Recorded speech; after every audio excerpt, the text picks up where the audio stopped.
What's up, everybody? You already know who it is. It's DripGodDero, and I'm back at you guys with another bang. So in today's video, we will be doing a breakdown on the Orlando Magic and the Cleveland Cavaliers. Now, if you guys didn't know, that will be the first game that will come on tomorrow.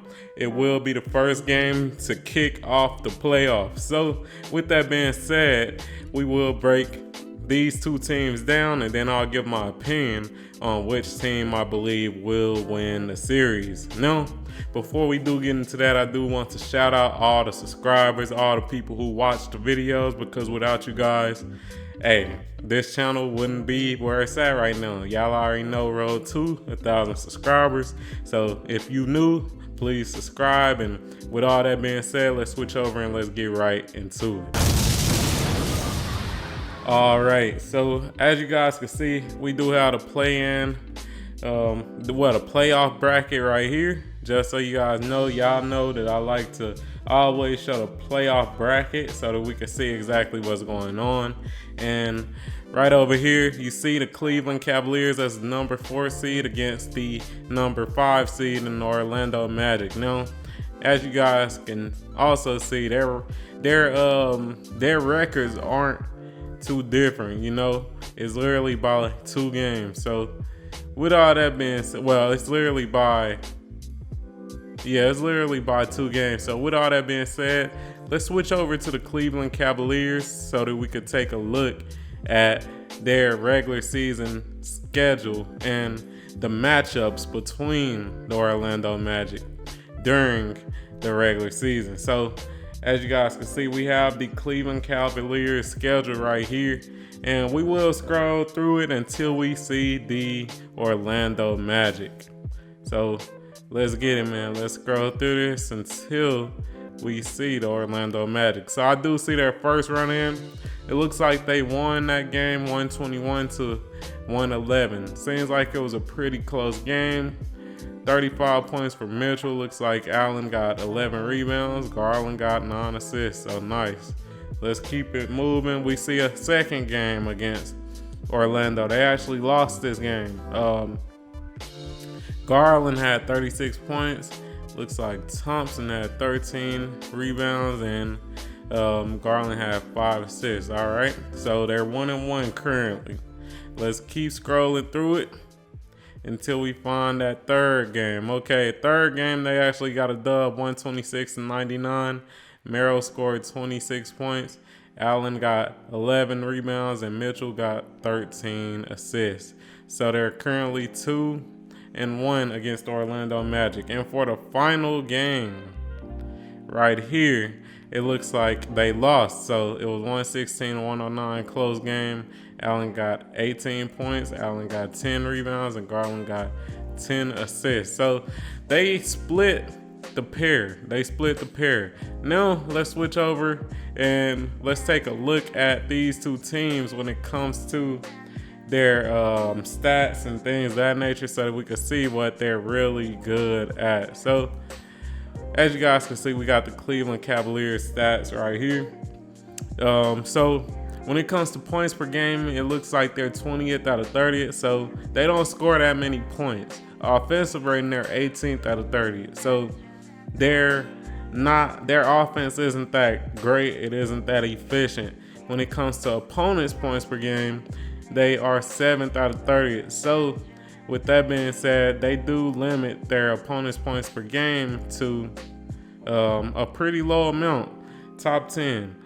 And then when it comes to their defense, they're 6th out of 30th. So they do have a top 10 defense. So overall, it looks like this team is pretty defensively minded. And let's scroll down. Let's talk about some of the players.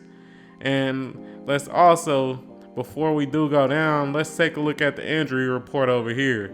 I forgot to check it, but right here we could take a look and see if there will be any injuries or who will be actually out during the playoffs. So y'all see the 3 names: Craig Porter, Dion Wade, and Ty Jerome. So I don't feel like those 3 players are that mandatory for this team. I don't think they'll affect the team too much, in my opinion.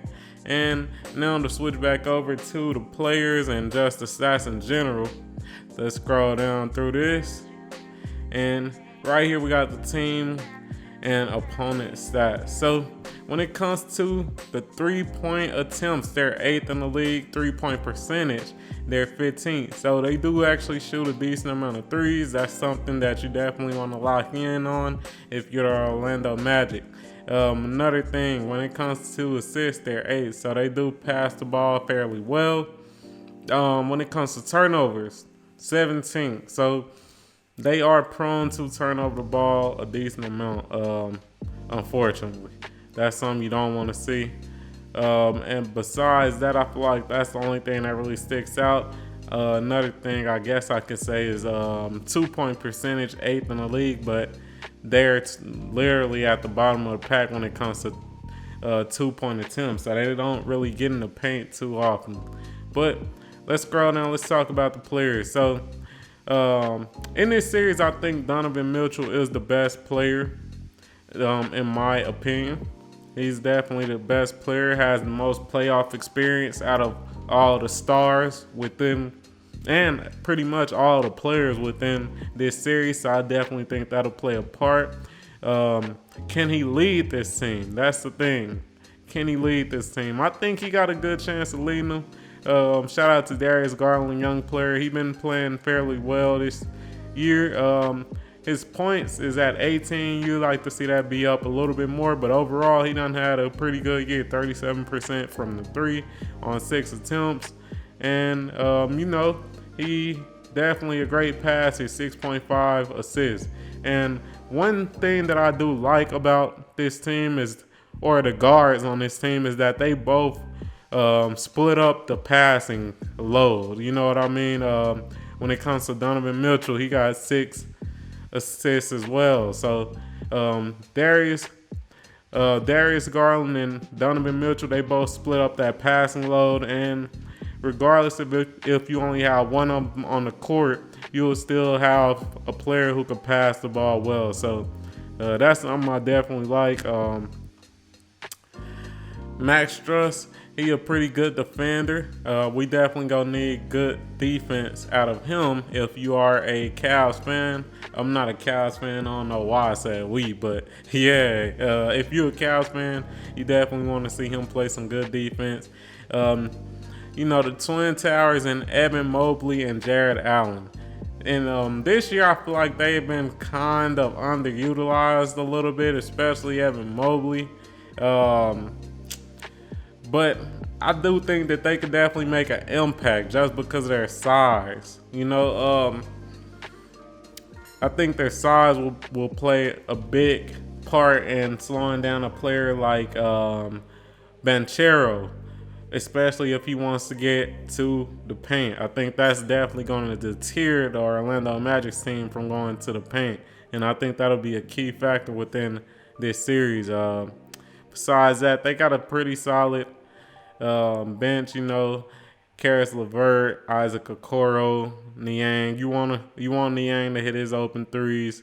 Isaac Okoro, same thing. You want him to hit his open threes and play good defense. And yeah, they got a solid roster, man. But let's switch over to the Orlando Magic. Take a look at them, see what they working with.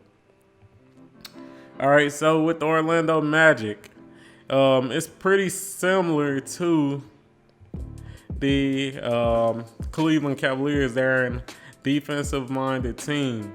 As you guys can see, when it comes to points per game, 24th out of 30th. So they don't necessarily score that many points. Offensive rating, 22nd out of 30th. So once again, don't really score that many points.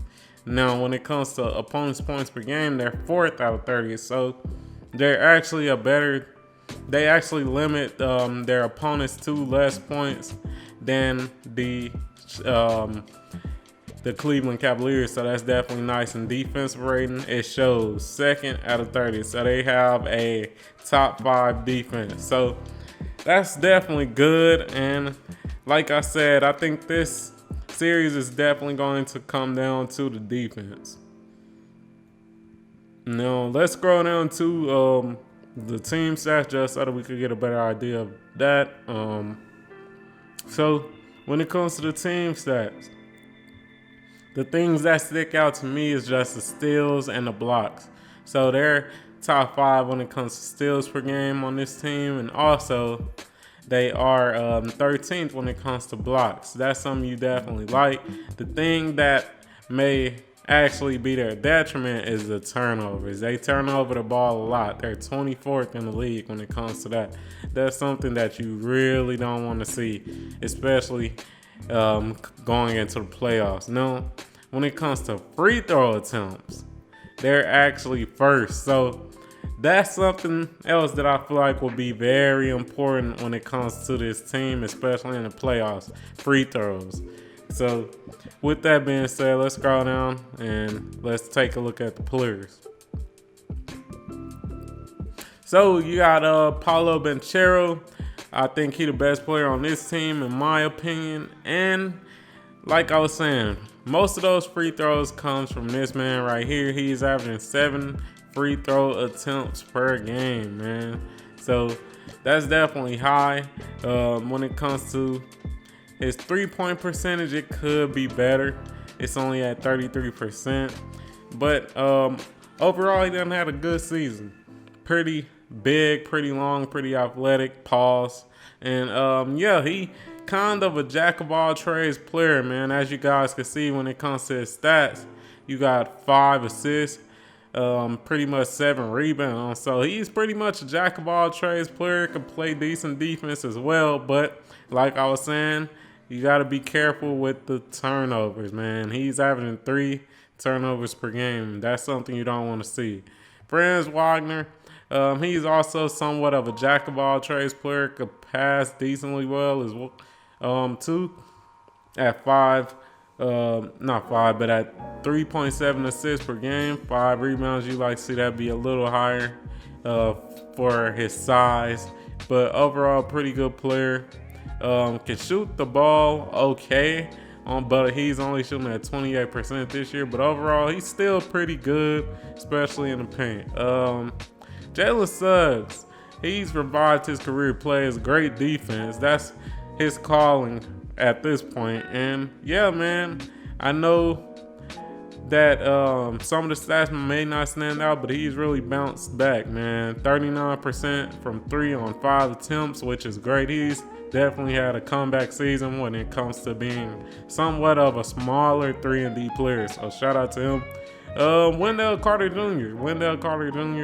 We all know that for the most part he is a solid rebounder this year. It hasn't been as good, but 7 rebounds per game, pretty good. And overall, he plays decent defense. Gary Harris, he's a pretty solid veteran as well. Shooting 37% from 3 on 4 attempts, which is nice. And overall, he could give you some decent minutes.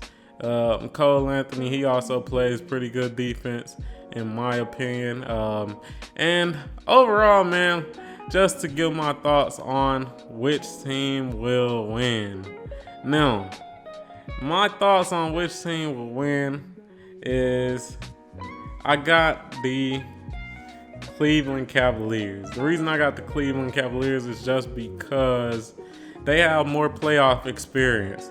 I feel like they will be able to craft up, better defensive schemes, even though the Orlando has better defense. Now, what I mean by that is just because you have players like Evan Mobley, who's, very diverse defensively. You have a player like Jared Allen who can snatch up rebounds and also get plenty of blocks. I feel like that's really going to cause some problems for this Orlando Magic team, especially when you have your focal points or your on the team being Paolo Banchero and Franz Wagner, who aren't necessarily shooting the 3 that well. So I definitely think that Cleveland, they just having that playoff experience, especially having Donovan Mitchell as your leader for the team. I definitely think that they will get that dub. But hey, that's my thoughts. I got the Cleveland Cavaliers in 6. Yeah, in 6. I definitely think Paolo Banchero and this Orlando Magic team can give them a run for their money. But overall, I think the experience that the Cleveland Cavaliers have will outweigh the youth that the Orlando Magic have. But hey, if you enjoyed this video, you already know what to do. Like the video, comment on the video, subscribe to the motherfucking channel, turn on notifications and all that good stuff, and I'm out. Peace.